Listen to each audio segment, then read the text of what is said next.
Subscribe करें और bell दबाएं ताकि कोई खबर रह न जाए।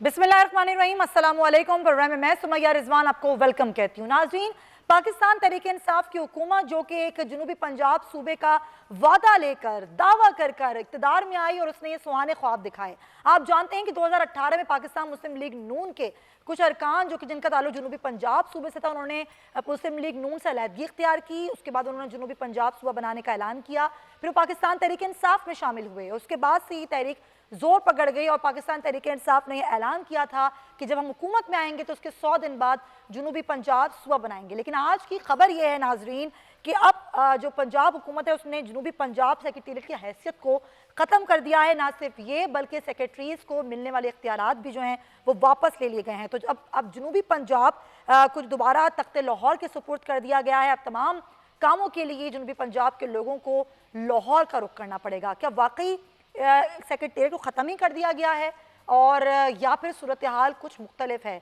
इस पर हमारे मेहमान हमारे साथ मौजूद हैं। नज़ीर लगाई साहब मुझे ज्वाइन कर रहे हैं कराची स्टूडियो से, सीनियर सहाफ़ी हैं, तज़कियाकार हैं, और ब्यूरो हेड मुल्तान जावेद अंबर भी मेरे साथ मौजूद हैं, और राना एहसान साहब पाकिस्तान मुस्लिम लीग नून से मेरे साथ हैं। सबसे पहले मैं जावेद अंबर से बात करूँगी। जावेद अंबर, स्टेटस क्या है सेक्रेटेरिएट का? क्या बिल्कुल ख़त्म कर दिया गया है इसको?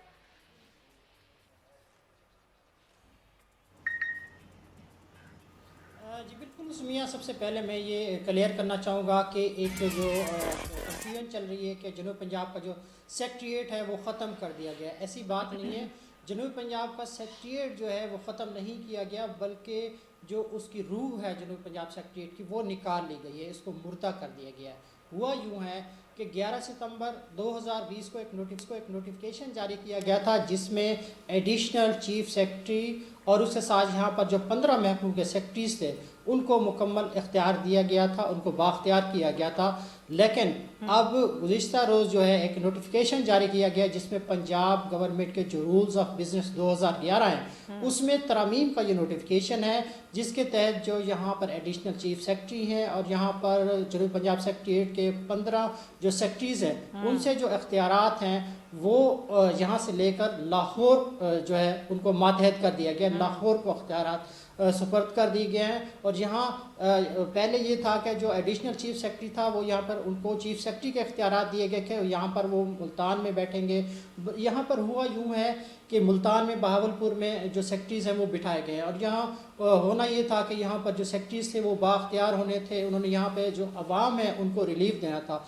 पहले ये था कि यहाँ पर सूबा का वादा किया गया था, सूबा का वादा पूरा नहीं हुआ, लेकिन सेक्रेटेरिएट आया। सेक्रेटेरिएट की सूरत हाल जो बनी कि यहाँ पर सेक्रेटेरिएट आए, उनको अख्तियारात का शुरू से ही मसला था, और यहाँ पर जो सेक्रेटरीज आए वो ज़्यादातर लाहौर में ही बैठ रहे थे अख्तियारात ना होने की वजह से। एडिशनल चीफ सेक्रेटरी जो जाहिद अख्तर ज़मान थे पहले यहाँ पर तैनात हुए थे, पहले एडिशनल चीफ सेक्रेटरी थे, वो यहाँ से मायूस होकर वापस चले गए क्योंकि अख्तियारात का मसला था। जो लाहौर की ब्यूरोक्रेसी है वो यहाँ अख्तियारात मुंतकिल नहीं करना चाह रही थी। अब यूँ हुआ है कि जो अख्तियारात हैं वो वापस जो है लाहौर मुंतकिल कर दिए गए हैं, और अब सूरत हाल यही है कि जो जनूबी पंजाब के लोग थे अब वो दोबारा जो है तख्त लाहौर के जो ऐसा ही है। और जाहिर है जब सेक्रेटेरिएट मौजूद तो है लेकिन वो ऐसे मौजूद है जावेद अंबर कि वो काम नहीं कर सकता है। गैर फाल सेक्रेटेरिएट है जिसकी जो मातहत तमाम जो सेक्रेटरीज थे अब उनके भी जो वो मातहत होंगे वो लाहौर के होंगे, यानी कि जो असल जो मरकज़ है वो लाहौर ही है, वहीं जाके उन्हें अपने सारे काम लोगों को करवाने होंगे। लगारी साहब, आप इसको किस तरह देख रहे हैं? एक तरफ तो कहाँ वो सराइकी सूबा बनने की बात और कहाँ के सेक्रेटेरिएट की हैसियत को ही ख़त्म कर दिया गया। वो मौजूद तो होगा लेकिन काम नहीं कर सकेगा। असल में यू टर्न हुकूमत है और इसको बहुत आराम से कहीं भी चलते हुए, दौड़ते हुए, भागते हुए यू टर्न, अबाउट टर्न करती है और वापस पीछे उसी रफ्तार से भागना शुरू कर देती है।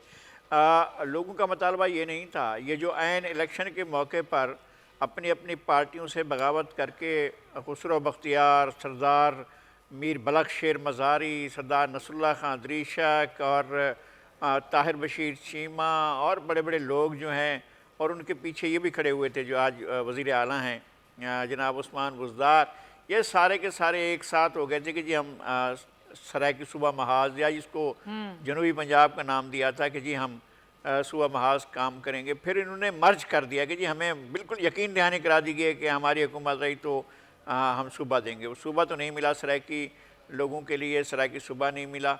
और दूसरा ये हुआ कि चलें उसके बाद इन्होंने 2020 में एक नोटिफिकेशन जारी किया था कि सेक्रेटेरिएट कायम करेंगे और सेक्रेटेरिएट जो है वो इंडिपेंडेंट सोवरेन सूबे की तरह काम करेगा। जो सेक्रेटरी बैठेंगे वो बाख्तियार होंगे, उनको लाहौर की तरफ नहीं देखना पड़ेगा। लेकिन पहले दिन से ही नोटिफिकेशन जारी होने के बाद वहाँ पर जो एडिशनल चीफ सेक्रेटरी थे वो नुमाइशी थे, जो सेक्रेटरी बैठे हुए थे वो नुमाइशी थे, उनके अख्तियार में कुछ भी नहीं था। 16 ग्रेड के अफसर भी, 17 ग्रेड के अफसर भी और उससे ऊपर के अफसर भी उनके तबादलों के लिए, तकर्रुर के लिए मंजूरी तख्त लाहौर से आनी थी और वो उनकी मंशा थी कि वो करते हैं कि नहीं करते हैं। यहाँ पर खामखा 15, 16, 17 साहब सेक्रेटरीज़ को बिठाया गया और उनसे कोई काम नहीं लिया गया। उनको सिर्फ पता नहीं दफ्तर मिले या नहीं मिले, स्टाफ मिला या नहीं मिला, लेकिन बहरहाल उन्हें काम कोई नहीं दिया गया और उनके पास अख्तियारात भी नहीं थे और ये सूबे की तरफ पेशकदमी भी नहीं थी। गुज़श्ता रोज़ हमने देखा था गवर्नर पंजाब ने जो है वो एक तो विड्रॉ कर लिया था सेक्रेटेरिएट का, वजूद में आना जो है वो विड्रॉ किया था। फिर एक और नोटिफिकेशन है जिसके तहत कहा गया कि तमाम महकमे जो हैं वो आलमोस्ट डी नोटिफाई हो गए हैं, वो रहे नहीं हैं। अच्छा, पहली बात यह है कि सराइकी अवाम का मुतालबा था कि सराइकी सूबा कायम किया जाए, नंबर 1। और नंबर 2 ये कि वो सेक्रेटेरिएट नहीं मांग रहे थे, वो एक कम्प्रीहेंसिव मुकम्मल सूबाई दारुल हुकूमत, सूबाई असम्बली और अपनी अलग सूबाई हुकूमत, सूबाई गवर्नर, सूबाई वज़ीर आला, सूबाई काबीना वो मांग रहे थे, जो उनको अब तक नहीं मिली है। नहीं मिल सका है। और मैं आपको यहाँ पर याद दहानी भी करवा दूँ लगारी साहब, अभी मार्च के महीने में ही, मार्च के शुरू में शाह महमूद कुरैशी साहब ने ऐलान किया था कि हुकूमत एक बिल लेकर आ रही है और ज़ाहिर है इसमें आइन में तरमीम करना बड़ा ज़रूरी है एक अलग सूबे क़याम के लिए। और अभी तक है वो बिल तो नहीं आया है, लेकिन हुकूमत ने सिर्फ काम ज़रूर करना है, क्योंकि अगर वो ये नहीं करेंगे तो उनके लिए खुद बड़ी मुश्किल खड़ी जाएगी। जावेद अंबर साहब, बहुत शुक्रिया आपका। और ज़ाहिर है अगर इंतज़ामी उमूर के हवाले में की हैसियत दी जाती है तो उससे 3 करोड़ आवाम है जिनको फ़ायदा पहुँचेगा। इसलिए बात करने के लिए मेरे साथ मौजूद हैं नवाबज़ादा इफ्तिखार अहमद खान साहब, पाकिस्तान पीपल्स पार्टी जुनूबी पंजाब से आपका ताल्लुक़ है। बहुत शुक्रिया नवाबज़ादा साहब। मुझे बताइएगा कि आपका क्या ख्याल है कि सराइकी सूबा जो है वो किन अजला पर मुश्तमिल होना चाहिए? ये देखें कि जब इन्होंने 100 दिन का वादा किया था पीटीआई गवर्नमेंट ने कि हम 100 दिन के अंदर सूबा बना देंगे, सराइकी सूबा, और उसके लिए इलेक्शन से पहले एक सूबा महाज भी बनाया गया, उससे भी बीच में शामिल किया गया और कमिटमेंट्स, और खुद इमरान खान साहब ने बैठ के उनके साथ ये प्रेस कॉन्फ्रेंस की और ये कमिटमेंट की। और उसके बाद ये गवर्नर साहब का जो कल विड्रॉल का आया है, ये बहुत नहायत ही अफसोसनाक है। हम तो पहले दिन से कहते थे कि ये लोग मुखलिस नहीं हैं, और आपने देख लिया कि इन्होंने उसी के मुताबिक ये किया है कि ये सीरियस नहीं थे। ये साउथ पंजाब को किसी कीमत पर उसका हक नहीं देना चाहते थे। ये सिर्फ सूबा महाज वालों के साथ मिलकर वहाँ की आवाम को धोखा देकर और उनसे ये वोट लेना चाहते थे। अच्छा, ना सिर्फ ये बल्कि ज़ाहिर जब हुकूमत ने पाकिस्तान तहरीक इंसाफ के ऐलान किया था इफ्तिखार साहब कि वो अलग एक सराइकी सूबा बनाएंगे, तो उसके लिए एक जनूबी पंजाब सेक्रेटेरिएट कायम करने का ऐलान भी किया गया, जिसे अब ख़त्म कर दिया गया है आज। उस पर आप क्या कहेंगे? देखिए, अगर सराइकी सूबा लासानी की बजाय अगर एडमिनिस्ट्रेटिव उस पर करें तो भी हमें कोई इतराज़ वाली बात नहीं है। और इसमें मियाँ वाली है और उसके साथ के जो अजला हैं बखर वगैरह, ये सारे अजला इसमें सराइकी बेल्ट में आते हैं। और इसी तरीके से KPK से भी कुछ इलाके हैं जो इस तरफ जो ख़ुद ख्वाहिशमंद हैं कि वो इसमें शामिल हों। तो अगर कंसीडर किया जाए और सबके साथ कंसेंसस के साथ, तो ये एक अच्छी बात होगी कि इन इलाकों को सराइकी इसमें शामिल किया जाए।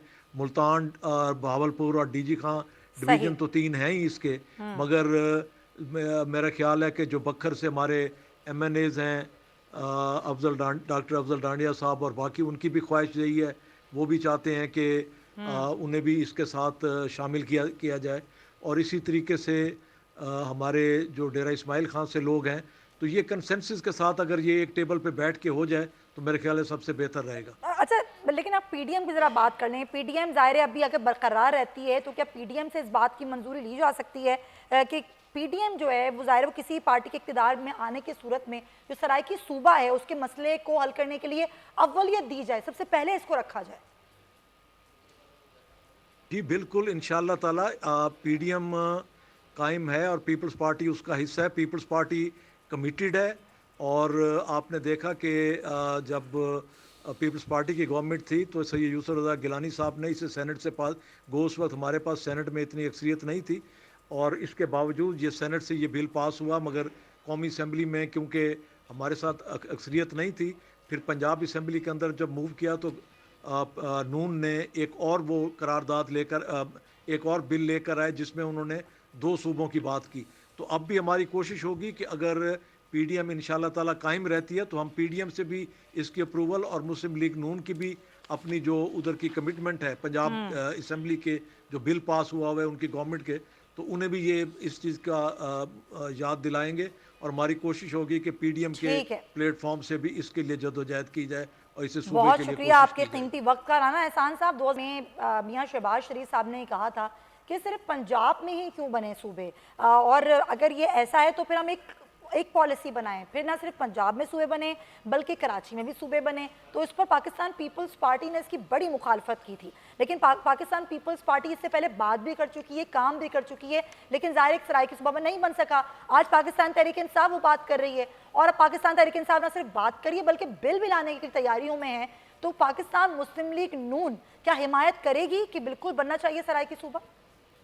देखिए, आज एहसन इकबाल साहब ने भी अपनी प्रेस कॉन्फ्रेंस में कहा कि अगर सूबों की कोई बात आती है तो जरूर हम लोग उसको सपोर्ट करेंगे और इस पे बात की जा सकती है। लेकिन देखिए, सूबे बनाने की वजह क्या होती है कि सूबों की महरूमियां दूर की जाए। सो मैया, आप मुझे थोड़ा सा वक्त दें तो मैं आपके सामने कुछ हकायक रख लूं। देखिए, इन्होंने साउथ पंजाब का बहुत वावेला बनाया कि मरहूमियां इधर इनको बजट नहीं दिया जाता। मैं आपके पास 2-3 फिगर्स आपके सामने रख देता हूं कि 2018 में पंजाब ने, हमारी हुकूमत ने, जो पीएमएलएन की हुकूमत थी, उसने 229 अरब रुपया एलोकेट किया था साउथ पंजाब के लिए, सिर्फ साउथ पंजाब के लिए। अच्छा, 2019 में जो कि पहला साल था पीटीआई का, इन्होंने पूरे पंजाब का बजट जो है वो 350 अरब रखा, जिसमें से 100 अरब भी नहीं जो था वो साउथ पंजाब के ऊपर गया, क्योंकि इनकी टैक्स कलेक्शन ही नहीं हो सकी और इनके वो जो बजट इनको मिला ही नहीं सूबों को इतना पैसा कि वो उस पे लगाएं। इस साल जो ये फाइनेंशियल ईयर जा रहा है, इसके अंदर इन्होंने 337 अरब रुपए पूरे पंजाब का रखा और साउथ पंजाब का जो बजट है हमारे आखिरी साल दिए हुए बजट से भी आधा रखा। तो देखें, आप वहां सेक्रेटेरिएट बना दें आप वहां सेक्रेटेरिएट, वो तो अव्वल इन्होंने वो भी हटा लिया, लेकिन अगर आप बना भी दें, अगर डेवलपमेंट के पैसे ही नहीं होंगे तो आप उनको क्या डिलीवर कर सकेंगे? और यही अलमिया पिछले 2.5 साल से पीटीआई की हुकूमत में रहा। कहां 229 अरब रुपया जो पंजाब ने, शहबाज शरीफ साहब ने साउथ पंजाब को दिया आखिरी साल, और कहां इनके 2.5 साल के इतना पैसा। चलें, ये तो आपने फिगर्स बताए, मुझे एक सवाल का जवाब दें राना एहसान साहब। ठीक है, ये एलोकेट आपने किया और पाकिस्तान तहरीक इंसाफ ने इतना कम बजट रखा, लेकिन आपको लगता है मसाइल का हल है एक अलग सूबे में? देखिए, मैं आपको फिर एक पॉइंट और देखिए, सूबे की महरूमियां और दूरी दूर करना है। हमने वहां मोटरवे का जाल बिछाया कि आज मुल्तान लाहौर से सिर्फ 3 घंटे दूर है, रहीम यार खान लाहौर से सिर्फ 4 घंटे दूर है। तो ये जो दूरियां थी वो हमने रोड नेटवर्क्स के को बेहतर करके करीब कर लिया सूबे को। लेकिन अगर ऐसी कोई डिमांड है सूबे की तो हम उसकी जरूर हमायत करेंगे, की जा सकती है। एहसन इकबाल साहब जो हमारे जनरल सेक्रेटरी, उन्होंने भी इस पे बात की। लेकिन सूबे का मकसद क्या है? वो ये है कि लोगों की महरूमियां दूर हो। अगर आप सूबा बना के भी, जिस तरह इन्होंने सेक्रेटेरिएट का टोपी ड्रामा रचाया और साउथ पंजाब में कुछ ना किया, कुछ डिलीवर ना किया, चाहे वो हेल्थ हो, एजुकेशन हो, तो सूबे बना के भी आप डिलीवर नहीं कर पाए।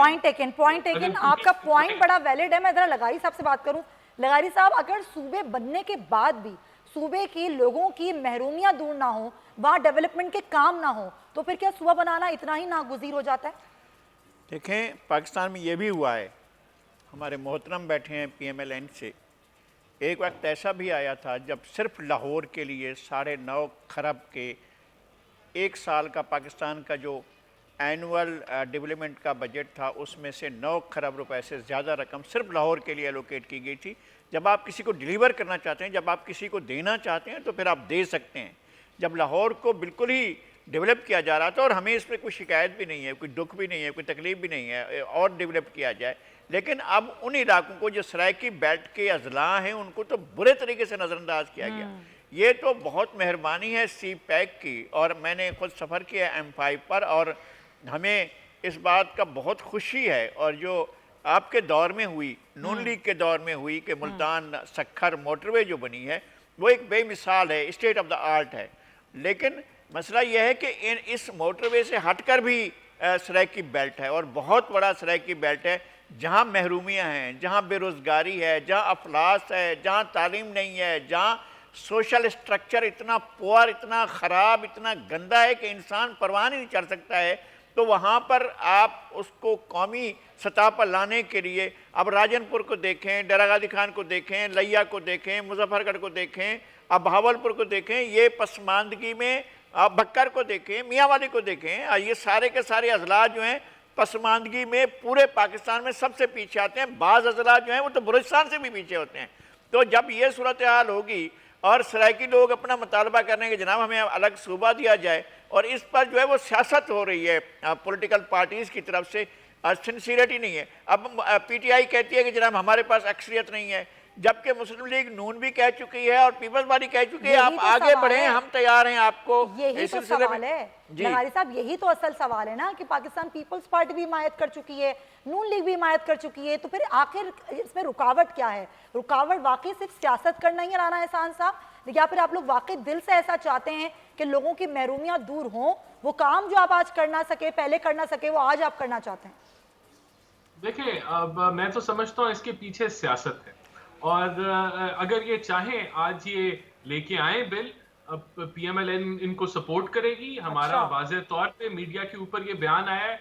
दूसरी चीज देखें, इन्होंने काविश ही नहीं की, कोशिश ही नहीं की। अगर कोई कोशिश की होती जो है वो सूबा बनाने की, और फिर ऑपोजिशन ने सपोर्ट ना की होती, हमायत ना की होती, तो फिर इनके पास ये बात आ जाती कि ऑपोजिशन जो है वो सिर्फ दावे कर रही है और ऐसा कुछ नहीं किया। अच्छा, अभी अगर ये बिल लेकर आते हैं तो आप लोग सपोर्ट करेंगे इस बिल की, मुखालिफत नहीं होगी?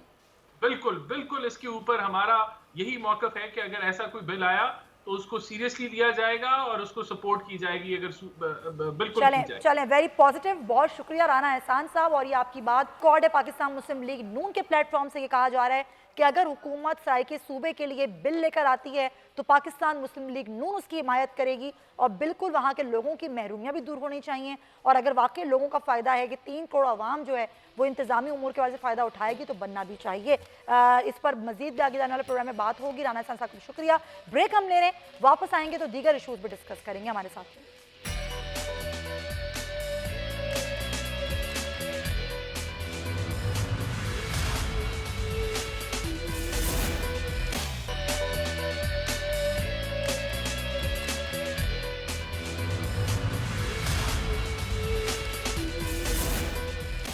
वेलकम बैक टू जो बड़ा अच्छा इकदाम हुआ है और पाकिस्तान और भारत के दरमियान तिजारत के हवाले से बात की जा रही है। कपास और धागा, जिसके बारे से ये कहा जा रहा है कि अब ये भारत से जो है वो दरामद किया जाएगा। क्या असरात होंगे हमारी इंडस्ट्रीज़ के इस पर, और ख़ास तौर पर अगर हम बात करें कोरोना के दौरान जो कुछ सूरत हाल पैदा हुई हमारी इंडस्ट्रीज़ पर, तो उससे कितना फ़ायदा होगा, ख़ासतौर पे पाक भारत ताल्लुकात के हवाले से कितना अच्छा साबित होगा, क्योंकि हम कपास, धागा और चीनी जो है वो बरामद करने की मंजूरी अब हुकूमत ने दे दी है। इसी पर बात करने के लिए मेरे साथ मौजूद हैं चौधरी सलामत साहब, चौधरी सलामत Ali, former chairman all Pakistan hosiery manufacture association, बहुत शुक्रिया आपका।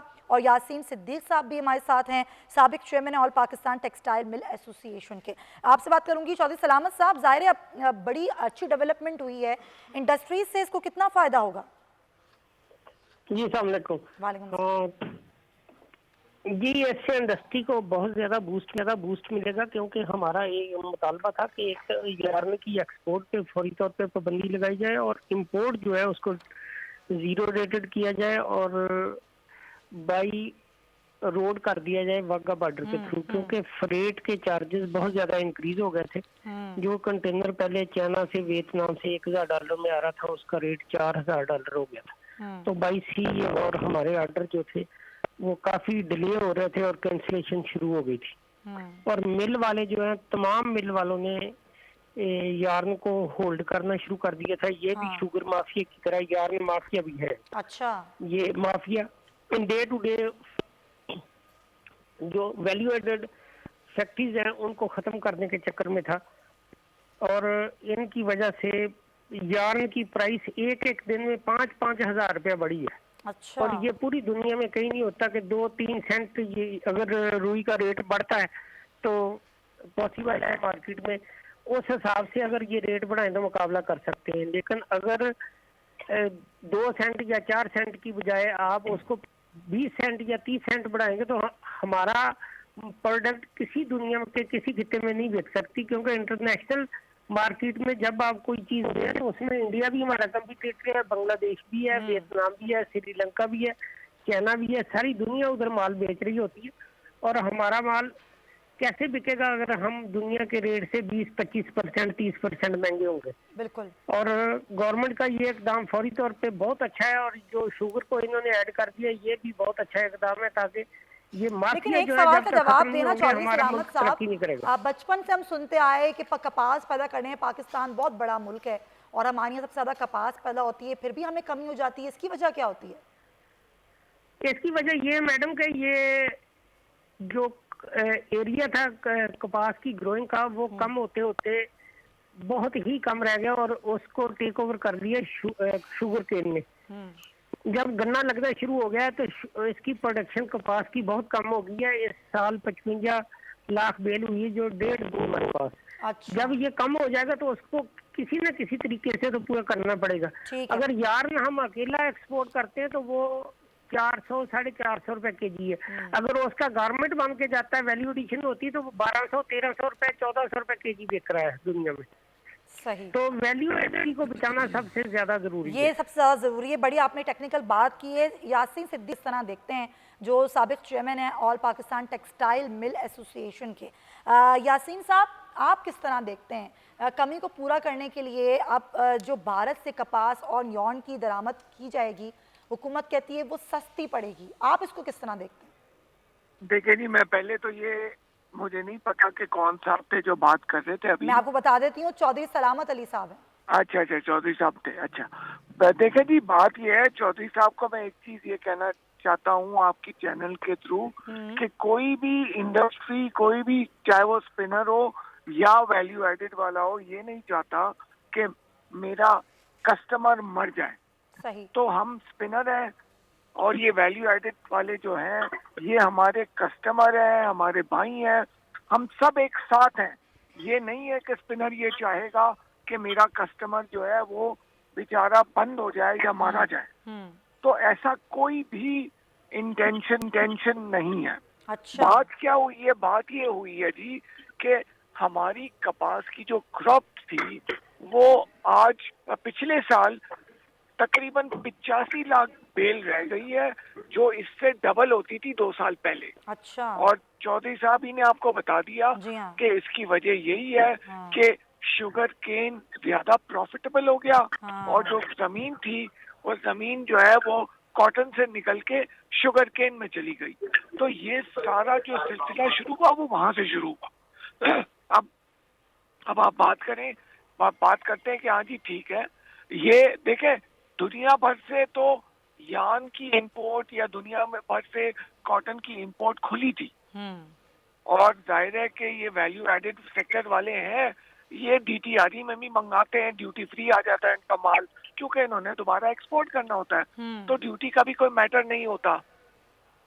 सिर्फ बात ये थी कि इंडिया से यार्न और कॉटन बंद था, उसकी वजह ये थी कि और अभी भी ये फैक्ट यही है कि इंडिया ने हमारी जो टेक्सटाइल मसनूआत है उन पर तो 100% के ऊपर ड्यूटी लगाई हुई है। तो जाहिर है कि हम रिटेलिएट क्यों ना करें? अगर वो हमारी प्रोडक्ट के ऊपर इस तरह से करेंगे तो हमें भी रिटेलिएट करना था, और वही हुकूमत ने किया था।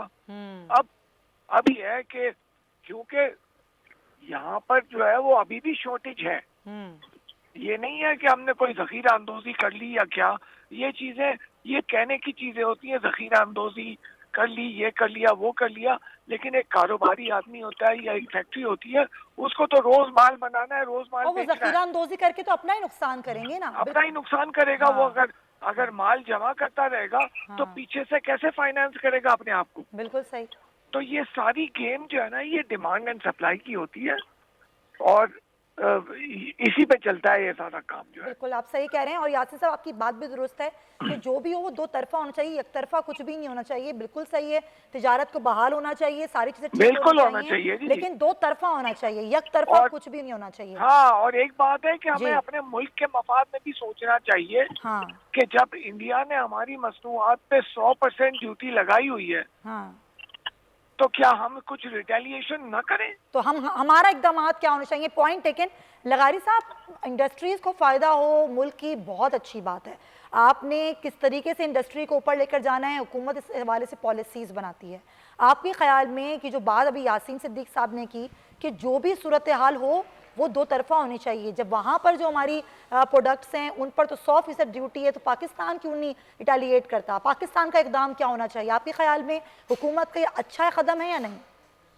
पहली बात यह है कि बहुत से इश्यूज़ को एक तरफ करके इस इशू को हुकूमत ने टेकअप किया है कि चलो अभी ट्रेड करते हैं। हाँ। एक ज़माने में पूरी सिविल सोसाइटी कहती थी कि जी चलें ट्रेड करें, लेकिन ट्रेड करने को तैयार नहीं थे। पहले वो कहते थे दीगर इश्यूज़ हैं जो हल होने चाहिए, और अब इश्यूज़ को एक तरफ कर दिया गया है कि जी ठीक है इनको एक तरफ रखते हैं और माजी को छोड़ते हैं, अब यहाँ नया सफ़र करते हैं। तो नया सफ़र एक कंप्रीहेंसिव होना चाहिए, वो शार्ट साइटेड इसके साथ नहीं होना चाहिए। देखिए कोताह नजरी जो है ना वो आपको नुकसान पहुंचाती है। हुआ क्या था? हुआ ये था कि आज से 40 साल पहले आपके पास थी दो चीज़ें थी, एक कॉटन एक्सपोर्ट कॉरपोरेशन थी, एक राइस एक्सपोर्ट कॉरपोरेशन थी। डोमेस्टिक जो ज़रूरियात थी उनको पूरा करने के बाद आप कॉटन को एक्सपोर्ट करते थे, और आप इतने बड़े एक्सपोर्टर थे कि आपकी अपनी एक कॉरपोरेशन काम करती थी। इसी तरह से चावल की भी कॉरपोरेशन काम करती थी जो एक्सपोर्ट करती थी। फिर ट्रेडिंग कॉरपोरेशन ऑफ पाकिस्तान थी, बहुत एक्टिवेट थी, वो भी काम करती थी। हुआ क्या कि जहाँ पर कॉटन होती थी, पहले यहाँ क्या गया कि कॉटन का जो टेक्सटाइल का हमारा जो इंडस्ट्रियलिस्ट था उसको यहाँ से भगाया गया, और जहाँ जहाँ भी हमारे काम थे उनको पहले बंद कराया गया, उनको भत्ते की पर्चियाँ दी गई, उनको जो है तंग किया गया, बेजार किया गया, और साथ में जहाँ पर हम कॉटन लगाते थे वहाँ पर कहा गया गन्ना लगाओ जी, अब नया कारोबार चलते हैं। अब क्या गन्ना आने के बाद आपने कोई शुगर केन एक्सपोर्ट कॉरपोरेशन बनाई या आपने शुगर एक्सपोर्ट कॉरपोरेशन बनाई? क्या आपको इतना एक्सपोर्ट्स हो रही हैं जो माजी में होती थी, या जो आपकी मार्केट थी वो शिफ्ट हो गई बांग्लादेश की तरफ? आप जाएं यूरोप में, अंदर यूरोप में कहीं भी आप जाएं तो आपको यूरोप में हर मॉल में मेड इन बांग्लादेश जो है आपको जगह जगह मिल जाएगा, कहीं भी आपको मेड इन पाकिस्तान नहीं मिलेगा। पहले भी एक बेईमानी होती थी हमारे यहाँ के, यहाँ कपड़ा बनता था और जापान की मोहरें लगाकर अल्लाह अल्लाह करता, जापानी कपड़ा आया भी देखो तो सही, वो यहाँ का होता था हमारा कपड़ा। तो ये सारी की सारी अब हमने एक नई पॉलिसी बनानी है। ये बहुत जल्दबाजी में किया गया, जो भी फैसला किया गया है कि जी चलो मामलात को एक तरफ रखते हैं, तनाज़ात को एक तरफ रखते हैं, कश्मीर को एक तरफ रखते हैं, या उसको स्टैंड करते हुए हम उसको छोड़कर या उसको फौरी सामने लाकर नहीं, बल्कि हम चलें भी ट्रेड से शुरू करते हैं। चूँकि हमारे पास मोटरवेज बन गई हैं, रास्ते बन गई हैं, सेंट्रल एशिया के लिए रास्ते खुल गए हैं, अब हम राह गुजार, तो फिर हमारे पास तो ये रह जाएगा कि हम चुंगी लेने के लिए खड़े होंगे कि जी इंडिया के ट्रक आएँ और हम चुंगी लें उनसे और कहें कि चलो जाओ। हमारा ट्रेड में क्या उत्साह होगा? क्या हम इतना अपना टेक्सटाइल की हमारी सनत इतनी बड़ी सनत हो जाएगी कि हमारा माल जो है वो सेंट्रल एशिया में जाए? लगारी साहब, जिसका हुकूमत ने जवाब देना होगा, और जाहिर अगर आपने अपनी इंडस्ट्रीज को ऊपर उठाना है तो बात दो तरफा होना बहुत जरूरी है। मेरा ख्याल ये है कि रहीम यार खान, बहावलपुर, मुजफ्फरगढ़, मुल्तान, विहाड़ी, लिया, डेरा गाजी खान जो काटन ग्रोइंग एरियाज थे, यहाँ पर काटन को वापस लाया जाए। तभी आप चीनी जो है, चीनी का सेठ तो मनमानी करता है ना कि वो स्टॉक करके रख लेता है, सही। और जनाब आपके पास मालूम होता है कि वो कहता है कि जी एक्सपोर्ट करनी है, एक्सपोर्ट पर जो है वो आपसे सब्सिडी लेता है, और फिर मार्केट में कीमत कीमत बढ़ाकर उसके भी फायदे होते हैं, उसके मजे करता है। और काटन जो है हमारा सही। लगारी साहब मुझे ब्रेक लेनी है, आप बिल्कुल सही कह रहे हैं। इस चीज को हुकूमत को अगर नहीं सही करेगी तो इस ट्रेड का भी कोई फायदा इंडस्ट्रीज को नहीं पहुंचेगा। बहुत शुक्रिया आपका लगारी साहब। यासीन सिद्दीक साहब आपका भी बहुत शुक्रिया, और चौधरी सलामत अली साहब आपके भी बहुत शुक्रिया। ब्रेक शामिल करेंगे, प्रोग्राम में वापस आएंगे, कोरोना वायरस से बात करेंगे। स्टे विद अस।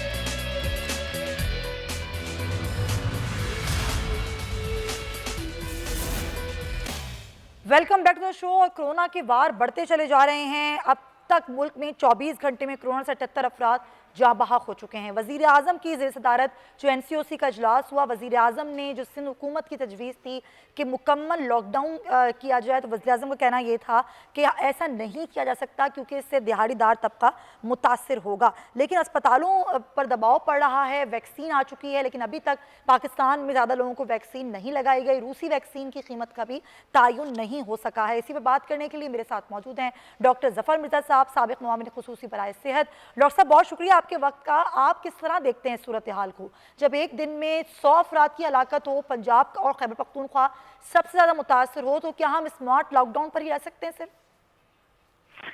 जी शुक्रिया बहुत बहुत।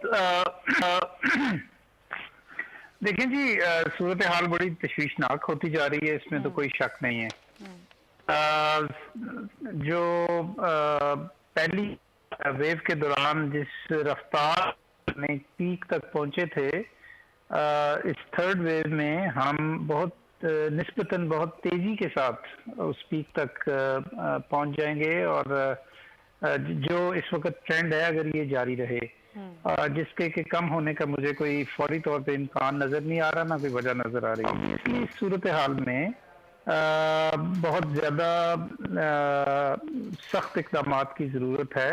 अच्छा। और बहुत ज्यादा एहतियात की जरूरत है, हर सतह पे भी और इंतजामी सतह पे भी, लोगों की सतह पे भी। बिल्कुल।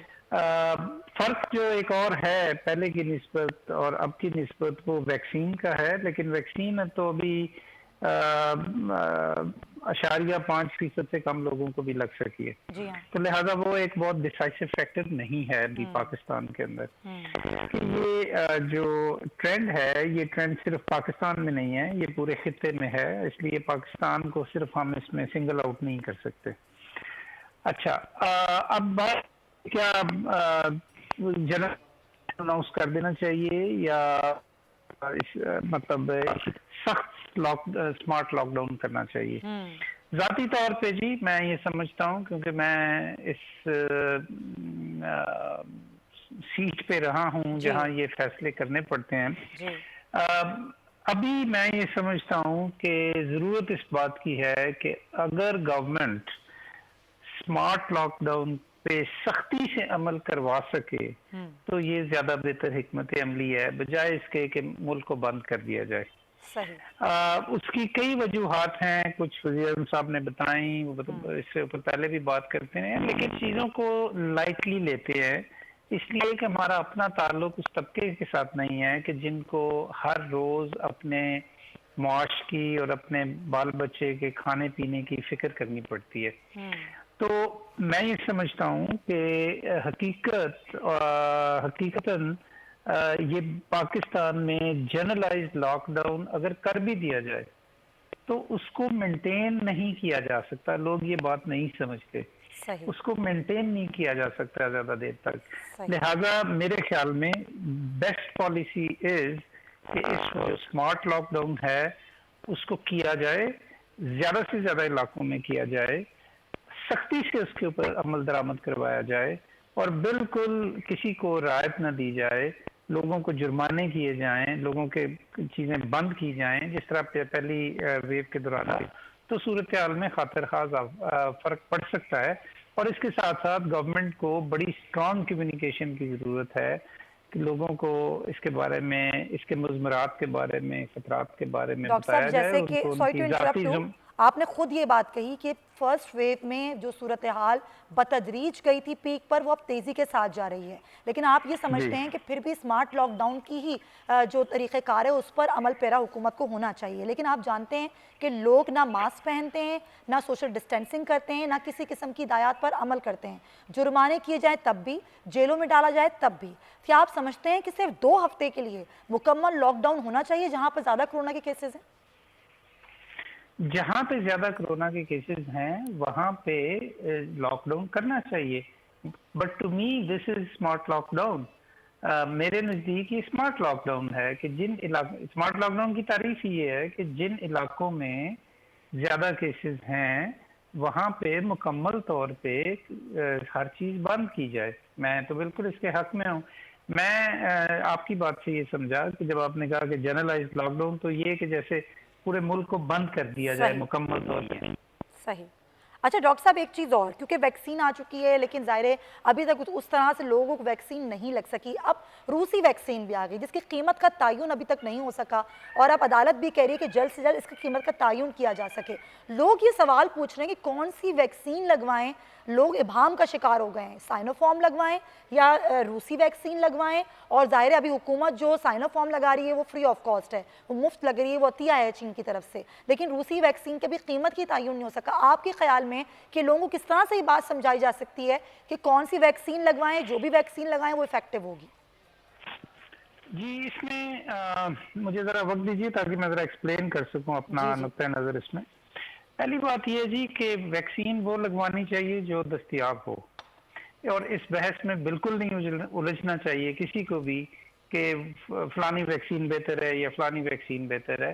ये तमाम वैक्सीन जो हैं ये एक्सपेरिमेंटल वैक्सीन हैं जिनको कि एक्सेलरेटेड एक्सेस प्रोग्राम के तहत रेगुलेटरी अथॉरिटीज ने इजाज़त दी है। इजाज़त देने का मतलब ये है कि they are safe and enough, चाहे वो चीन की है, चाहे वो रूस की है, चाहे वो अमेरिका की है, चाहे वो यूके की है, चाहे वो इंडिया की है। तो जो भी वैक्सीन अवेलेबल हो उसको लगवा लेना चाहिए, वो आपके अंदर इम्यूनिटी पैदा करेगी, और इम्यूनिटी ना होने से इम्यूनिटी किसी कदर होना भी बेहतर है।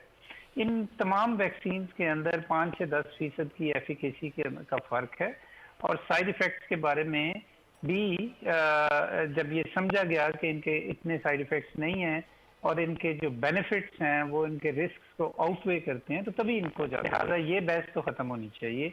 जो वैक्सीन, मैं हमेशा ये कहता हूँ कोविड-19 के लिए वैक्सीन वो अच्छी है जो दस्तयाब है। सही।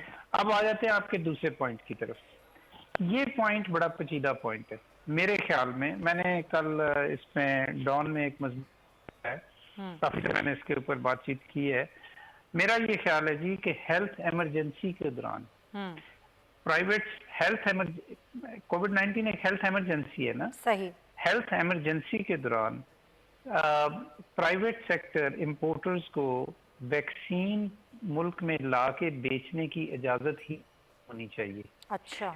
और अगर ले ही आए हैं तो फिर गवर्नमेंट को उनसे खरीदनी चाहिए, लोगों को नहीं उनसे खरीदनी चाहिए। गवर्नमेंट को तमाम क्वांटिटी खरीद के अपनी पॉलिसी के मुताबिक जो हाई रिस्क ग्रुप्स हैं तरजीही बुनियादों के ऊपर वैक्सीन मुफ्त लगानी चाहिए। सही। अगर प्राइवेट सेक्टर में लोगों की एबिलिटी टू पे क्राइटेरिया बन जाएगा तो फिर बहुत सारे हाई रिस्क जो ग्रुप हैं पाकिस्तान में उनको वैक्सीन लगने से रह जाएगी। ये पब्लिक की बड़ी एक बुनियादी नुक्ता है, नहीं समझ रहे। और इस बात पे बहस हो रही है जी कि $30 हो या $45 हो, इससे एक स्टेप पीछे आके ये सोचने की जरूरत है कि प्राइवेट सेक्टर से वैक्सीन लगनी भी चाहिए कि नहीं लगनी चाहिए। सही बात है, ये आपने बड़ा अच्छा पॉइंट रेज किया डॉक्टर जफर मिर्जा साहब, आपके वक्त का शुक्रिया।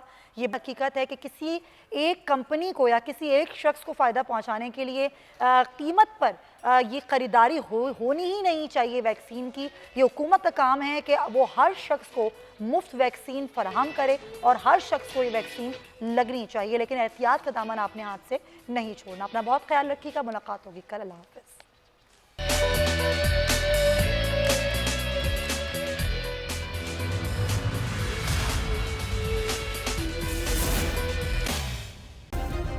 सब्सक्राइब करें और बेल दबाएं ताकि कोई खबर रह न जाए।